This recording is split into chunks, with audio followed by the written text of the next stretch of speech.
Tvor obsah, tvor obsah, tvor obsah, hovoria všetci, avšak nikto nehovorí o tom, kde vziať čas na to tvorenie obsahu. Som mama 2 detí na domácom vzdelávaní.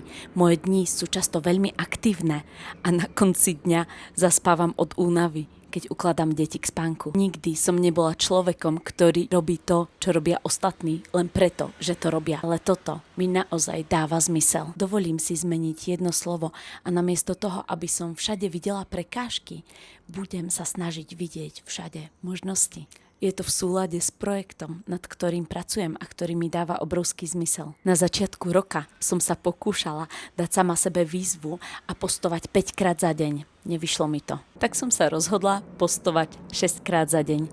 Na tomto účte budú 3 posty denne. 3 reelska. Výzva, ktorú dávam sama sebe, bude trvať 30 dní. Avšak budem postovať 6 krát denne. 3 reelska, avšak 6 postov denne? Čo? Detaily zdelím v ďalšom videu. Ak ťa zaujíma ako a či tú výzvu zvládnem, sleduj ma. Tiež sa prosím so mnou podeľ o to, koľko voľného času máš na postovanie 3 krát denne. Šiel by si do toho?